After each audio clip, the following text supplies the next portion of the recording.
Good evening, everybody. How's it going? It's me, Comic Crack. It's Sunday. We're back again for a wrap this Sunday. Shouldn't be too long of one this week because I didn't read too much this week. I was sick most of the week, so if I'm coughing through this, forgive me. I'm feeling much better, but there's still a lot of mucus in the old chest there. So a few comics to talk about that we read, or that I read rather, and then some stuff to show off that I picked up today and the other day. No chat this afternoon with Rasa. She was away on a little bit of a family trip for, I think it was just for the day. So hopefully when we are back, we can hear about that. Or if you're not subscribed to her channel, subscribe to her channel, because I'm sure she may talk about it there, depending on how the trip went. I don't want to give any spoilers. Just go to Ross's channel.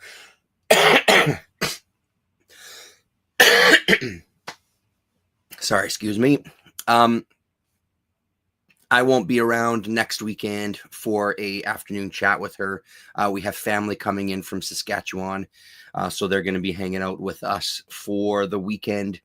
So I won't be around to do this. So I'll be back the weekend afterwards. Went to pick up my pull list. Where are we here? What do we got? Sorry, I'm a little all over the place here. There we go. Okay, so let's just jump into it. Space Usagi issue number 3. This is the White Star Rising 3 issues. Finally picked up this last issue. This was a fun book. I can't say that this Space Usagi was, I liked it. I don't know if I loved it. The ending, when stuff happens with a series like this, for me personally, it loses some of the impact, because I know this isn't like the main title. This is kind of like a Star Wars Usagi universe. Still really good to read. You can't go wrong with reading Usagi. So, but I don't know if this was my favorite stuff. I think I preferred the last Space Usagi better. Couldn't resist picking up Godzilla Monster Piece Theater from Tom Scioli. This is Godzilla and Dracula. I know there's been a number of them. Jared has talked about it, as well as Wilson on their Friday evening chats. I haven't read this one yet, but Scioli's work is pretty great, and you can see it on kind of full display here. I love his color palette and stuff. So I think there was Godzilla and the Great Gatsby. This is Godzilla versus Dracula. I don't know what else has happened. What issue number? This is issue number 3, so I don't remember what the other issue is. Either way, this is the first one I've picked up. It looks great. I'm really looking forward to digging into it. One of the things I grabbed, shout out to Chaos and Comics, Chris. On his channel, he showed off this Dawn Runner hardcover collection. I was picking this up. I think I had 3 of the 5 issues, and then it completely left my mind, and I totally forgot about it. So I never finished it. So I grabbed this and read the whole thing. I got to say, I really enjoyed this story. This isn't a bad kind of double dip on this one. So it's this alternate future where the town has been, or the city rather, has been, it's been about 100 years, I think, of these kind of creatures from another dimension that are continually kind of being dropped into this universe. The city has built a giant wall around them, and they've created these big mechs, these big robots that are piloted by some of the humans. Look at these transitions here. So our main character is kind of the top fighter, the top mech pilot, I guess. They've developed a brand new one, and the difference with the new one is that it uses the brain of a previous kind of mech pilot. So there's this transference of memories. The consciousnesses kind of end up blending together. Really, really great. Nice little story. Beautiful, beautiful art. This is Ram V, Evan Cagle, Dave Stewart, Francesco Segala, and Aditya Bidkar are the credits there. I don't know if there was a kind of mind-blowing twist to it at the end. Just a really nice kind of ending, the way that it wrapped up. But the art is kind of the star in this one. Let's see if I can find, there was a couple of pages that really, really stood out. At the end, you also get some covers, variant covers, and a little bit of sketches as well when they were doing some character design. Let's see if I can find this. Yeah, here we go. I mean, look at that.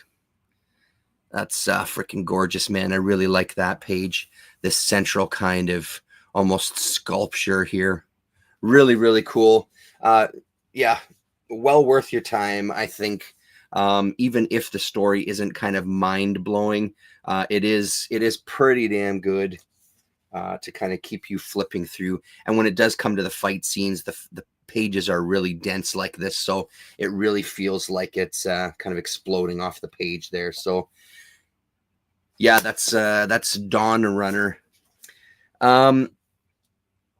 The other two that I read are ones that I picked up today. So I went to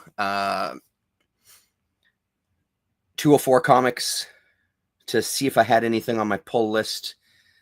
Did I have anything on my pull list this week? I don't think I had anything. Let's have a peek here. There wasn't, but I ended up adding something to my pull list. I think I'm going to start pulling this. Let's show this, actually. I think I'm going to start pulling this season's a new Rick Remender book. Paul Azaceta with Mateus Lopez. Haven't read it yet. Rasa was talking about it, or Rasa had picked it up. She didn't talk about it in our last chat, so I'm glad I found myself a copy. Digging through the bins and looking on the shelves for some other newer issues, since my pull list is so minimal, decided to try out this Dust to Dust. 2 issues have come out so far on Image Giant Generator. J.G. Jones and Phil Bram. This is a great book. There's only 2 issues so far. Really reminds me of kind of Jenna Cha style art, even though, there's obviously dramatic differences, but it has a certain feel of Jenna Cha that I really, really dig. So this takes place in, does it give a year? I thought it gave a year here. Pardon me. Let's see here. Oklahoma, 1935. The farmlands, or the surrounding areas of Cimarron County, rather, people are kind of picking up and moving away due to just the dryness, lack of water, can't even dig a well. And we really just kind of get introduced to all the characters here in the town. We get introduced to the sheriff and just some of the locals. This woman has come into town from the Chicago Tribune, maybe, and she's taking some photos. She's kind of doing a little tour, or so she says. She's doing a little tour and looking to take photos of kind of average, everyday Americans for the newspaper. But I get the sense, or you get the sense, that there's something else going on. So all of the surrounding farmland is being auctioned off, which there's a bunch of people from outside of the city coming in to kind of buy up this land, which of course the locals ain't too keen on, and all hell ensues. At the end of issue 1, we get a giant dust storm kicking up across the countryside, about to sweep over the city. I'll just tell you about that. I won't tell you too much about this second issue. Things kind of pick up a little bit here. There's a little bit more of a mystery. There's, this one starts to kind of give you some unanswered questions to kind of keep you coming through. I don't know if this is going to be a 4 or 5 issue miniseries, but I think it's just set to be a miniseries anyway. Really, really great. Well worth your time for sure. So that was a real nice surprise. The other new one that I picked up, unfortunately, issue number 5 is out right now. He only had issue number 4 in the back issue bins. Something called Knights versus Samurai, another Image book. I really like that cover. And then here's the cover to the newest. Not much to say about it. I just had a quick flip through it, and I kind of dug the way it looked inside. So always worth picking something new up to see. I'll keep my eyes open. I'm sure this is the kind of book that I feel like it'll end up in the dollar bins pretty quick. I don't know how many people are buying this book, but it looks promising. So we'll see how these 2 issues read before I start digging for any more. Knights versus Samurai. And then the rest of the stuff I got from kind of dollar bins. I've been looking. I have No Such Thing as Monsters. I've got a few of the issues. I think 4 of them. I think it's issue number 1 and 2 that I'm missing. So I grabbed the 3 copies that they had there. It's fine. I enjoy having doubles of things like this. I've already got someone I'm going to send them to sitting by on a pile. So I grabbed myself an issue number 1 here from 1986. And it's great. I mean, I just took a quick flip through it. I'm really looking forward to kind of digging into this one. This is a bit of an oddball title. Prologue by Gary Voodoo, the publisher. Shout out to Gary, not Gary Usher. I'm blanking. Sorry. I apologize. Was going to shout someone out and I'm completely drawing a blank. So there you go. This is issue number 1 of this. With this really interesting style, and I think there's kind of a backup story here too. I thought there was anyway. Oh, it just looks like a tiny little piece there. So there you go, just a couple of pages at the back. So nice to find this randomly in the bins. There's the back cover there. No Such Thing. Still no sign of Kamui. I gotta say, it's really frustrating to be in Canada waiting for a book from a Canadian publisher and it being, I think so far, 3 weeks late. And Rasa, all the way in the UK there, has her hands on it already, had it on its original release date. I don't know how that happens. I don't know why it happens. I don't claim to understand the world. Eliza Dominelli, you got yours. God damn it. None of the bookstores or comic shops in town have it. So I know that there's a lot I don't know about publishing and distributing. I understand, but this one seems extra kind of frustrating to have a Canadian publisher having books that aren't even available in fucking Canada, but you can get them on the other side of the earth. So it's kind of irritating. It is one of those books that I don't want to miss out on. So I'm hoping that things come in this week. Lone Wolf and Cub Special Comics Interview Special Edition. I only have one other issue of Comics Interview, but for $1, I couldn't let this one slide. Speaking of manga, so the entire issue is, there's a couple of minor things as well here and there, but the meat of the issue is about Lone Wolf and Cub, and right out of the gate we get Frank Miller talking about it and the impact it had on him. So really looking forward to this. This is going to be a sweet read, I think. After a long time coming, Terminal Point issue number 2, a 3-issue miniseries. I've had issue 1 and 3 for quite a while, so this was a great score. It'll happen. No, I know it will, but I don't understand how it happens with Canadian publishers and what that distribution model looks like. Do you know who distributes? Does it have to go through Diamond? So basically get shipped across the border to then get shipped back across the border? Is that how it works for things like Drawn and Quarterly? Anyway, Terminal Point issue number 2. I'm going to have to dig into the bins to find the other 2 of them. So there you go.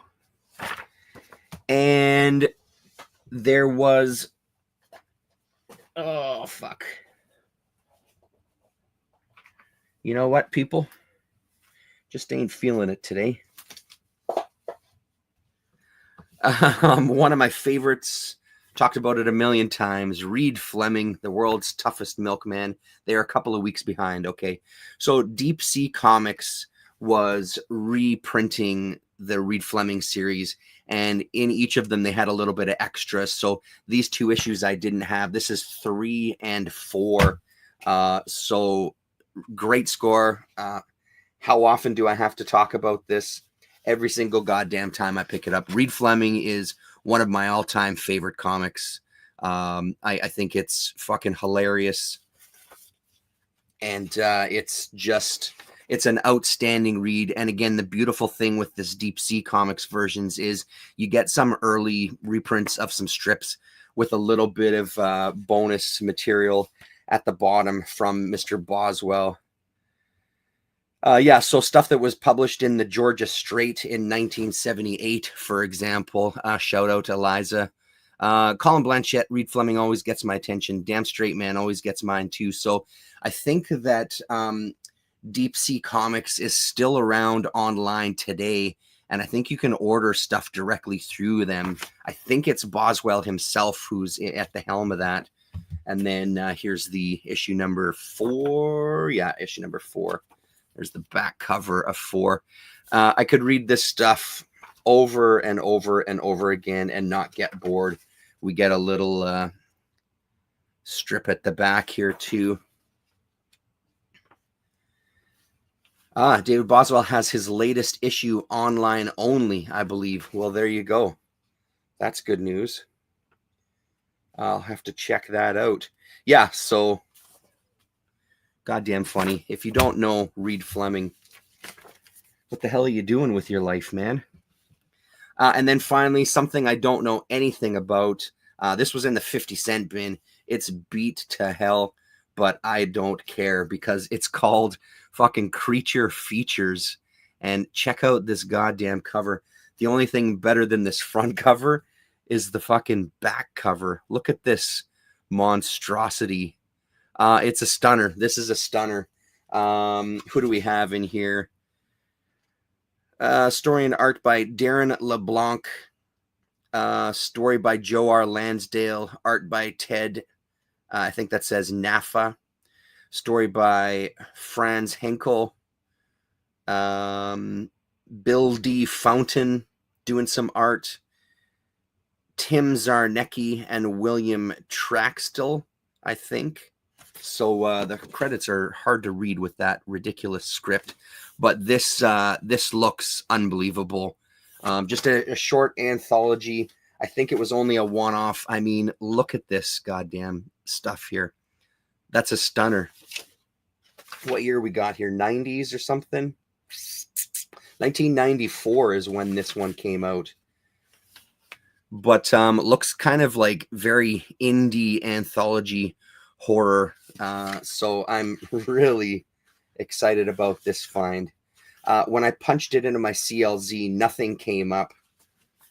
And then here we go with some beautiful black and white stuff as well too. So, well, all black and white, but more like charcoal-ish looking, you know. So yeah. Man, I'm all over the place here. I'm not focused, people. I apologize. This is not up to my standards for a Sunday wrap. What else do we got? Show you some of that too. So there you go. That's Creature Features. And with that, I think that's it. Stupid fucking variant covers. I bought a double of Kaya thinking it was the new issue. So that's always a fun little treat. Yeah, no, that is it, everybody. Thanks very much for hanging out. We could talk about a lot of stuff. I'll have some thoughts eventually. One of the things I meant to pull up, let's see if I can find it. Let me just show you this. We'll leave with this. and then stick around for a little after credits bonus scene. Let's see, Wobber. So here we go. Let's share this here. Let me know if you can hear the audio on this one. We are sticking up for ourselves and we are pushing back. And today we're announcing that we're pulling $80 million out of the American economy. And that's just little old Manitoba. So I'm asking you to buy Canadian beer and to buy Canadian wine and Canadian liquor as part of us sticking up for our jobs and sticking up for our economy. But now that the fight is here, we are sticking up for ourselves and we are pushing back. And today we're announcing that we're pulling $80 million. So just looping. It's like I'm waking up into a beautiful dream. Finally, people are boycotting and being asked by our premier. That's our premier of Manitoba. Wab Kinew is his name. And people are actually saying, don't buy American stuff.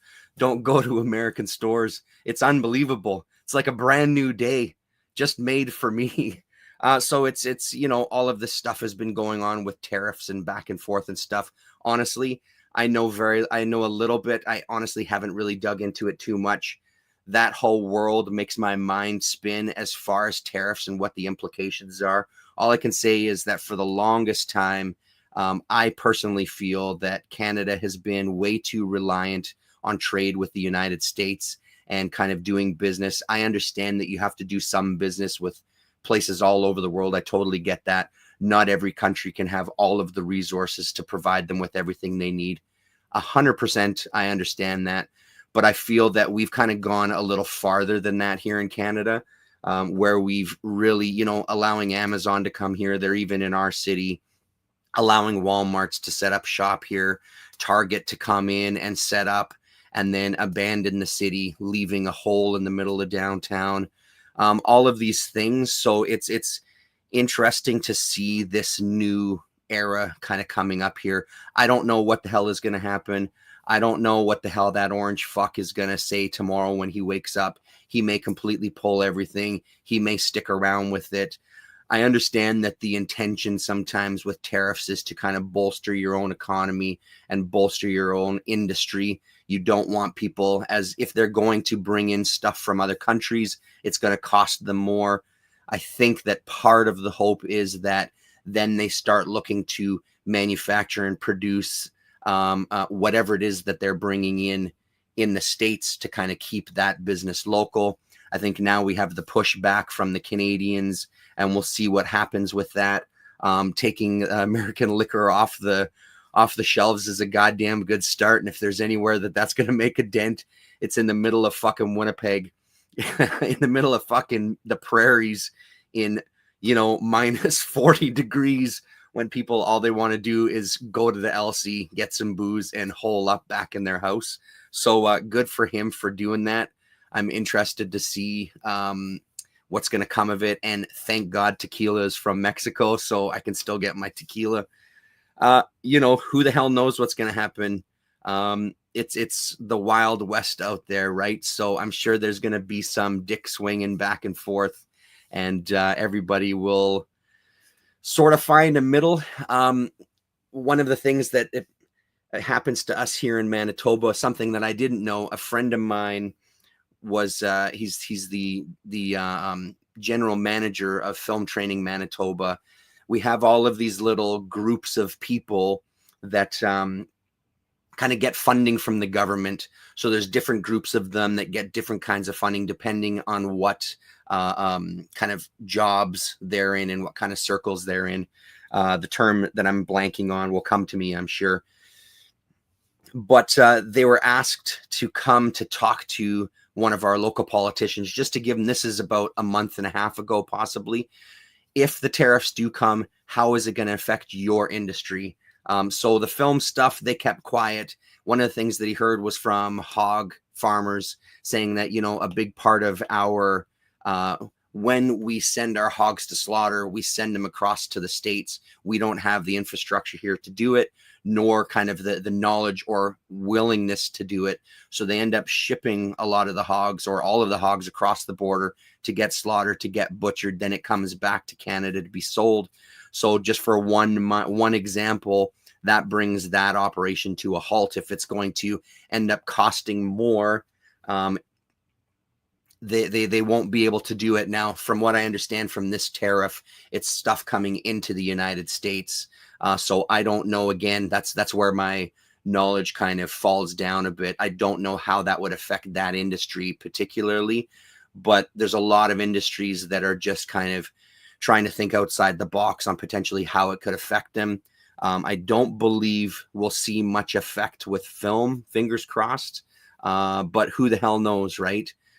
We had a really busy year last year, busiest across Canada, apparently, while the United States even has seen like a decrease of about 30% is what I was hearing of film production across the United States.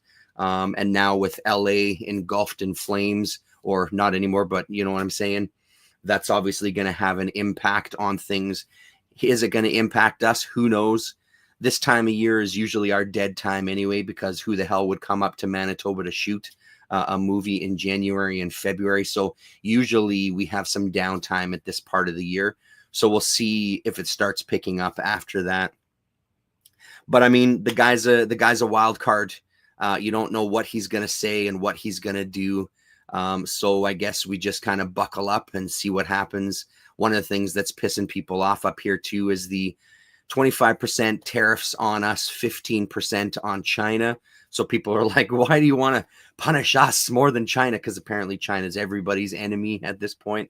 We have tariffs on China for electric vehicles that are coming into our country. I think 15%, I want to say. Don't quote me on that one. I don't remember exactly what the number is, but so it's a bit of a new world while people start to posture for their place at the table, right? So let's see what happens. In the meantime, buy Canadian. Right on, everybody. Thanks very much. We'll talk.